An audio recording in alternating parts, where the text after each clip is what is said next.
If you've been following along with your class notes, we're on step number 5, and this is a pretty important step. We're finally at the point of transferring our design decisions from the HTML document and putting them into the appropriate PHP files.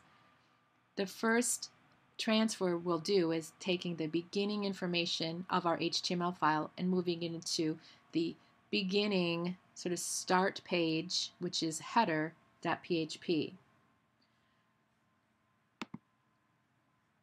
Moving into your theme, let's start by opening both your HTML as well as the header.php. But you know what? Before we do that, this is a very important file, and we might make some mistakes. We're just learning how to do this. So let's make sure that we keep a perfect version of this so that if things go crazy, we always can come back to this and start over. So with header.php highlighted, I'm going to make a duplicate of that. So I can hold on the Control key, edit, duplicate. Okay, so here's the header copy. In the notes, I've said, I named mine headergood.php. What you name it is irrelevant. Just make sure that you have a copy that, again, you can refer back to if things go a little bit wacky on you. So going back now, again, choosing header.php, and my HTML document was called practice. So with the command key, I'll select both of those, open them up. Okay. Now, like in the previous movie, they opened up in a tabbed environment, which is fine, but I kind of like to see both side by side. And I'm having some real estate issues, so give me a moment here. Okay, so the Dreamweaver trick to do that is just Control key on either one of the tabs, choose Move to New Window. Then you can situate so that you are able to see both your HTML code and the header.php file side by side. There's really no reason to view the header in the split or the design view. The meat of what you're looking at lives in the code view. So I'm going to switch over to the code view, and I think I'll do the same for the practice.html file as well. I'm going to be transferring information from my HTML document into the PHP. I think there's less chance of losing information that way, of making sure that the PHP structure stays the way it needs to stay.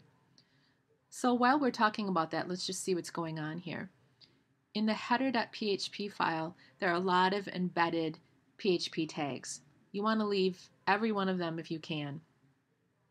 Starting with the call for the HTML, it's using PHP to ensure that the right version is being brought into play. The same with the meta care set. The whole, the correct PHP version of that is going to show up. If there's another PHP, if using a search, how it's going to deal with that. Look at the title. Let's just compare the PHP title to your title.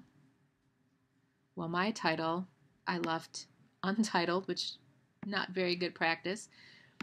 But this whole PHP chunk inside of the title tag is referencing back to what you named your site, and it's going to throw it in there based on if it's a page or if it's a post.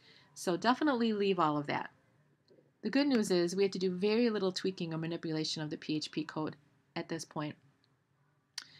The next line down is using a favicon, and so you are going to want to make a little tiny document, and there are websites online to talk you through the size of the favicon, but for now just leave that.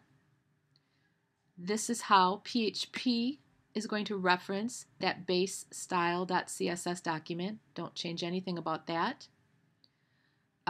This line is this enqueue script is going out and it's looking for jQuery. It's referencing that this is sort of the head section of our document. So really everything up through the body tag, there are lots of little pieces of PHP embedded in there just leave everything as is. So up through the beginning of the body tag, you don't have to do a thing. It's going to use the power of the dynamic PHP and the information that you've already entered into your dashboard to populate that correctly once it's rendered in a browser. So it's really from that point on then that we're starting to build our page. And you can see there's really not that much information here. So we're going to try to get to the equivalent place in our document so that we can kind of copy from our HTML into the header.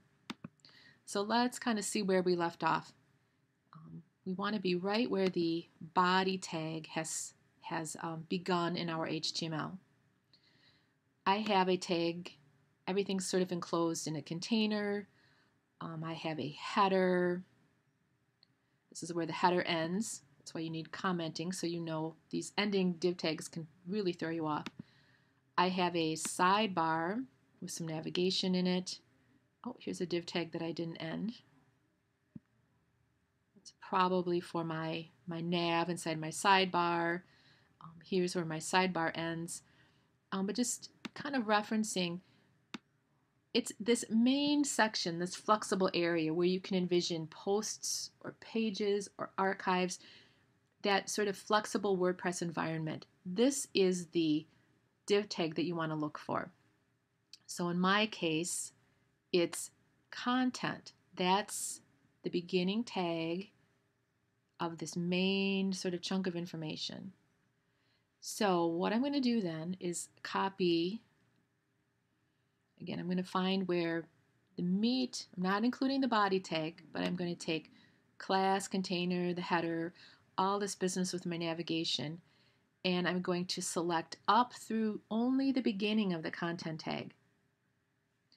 It's a little bit confusing because the pages actually get populated with PHP in what you enter in the dashboard for your pages. So this instructions, this clearing what you're seeing on my page, that's not even going to be there at all. So I'm only copying up through the beginning of that content page. So I've selected all of that. I will copy. And for now, I'm just going to create quite a bit of space so I have some separation between the original header and my information, and I'll paste that in. I'm going to need to do some comparing and moving some of these PHP, transferring from one to the other, but for now, that's all we're concerned with.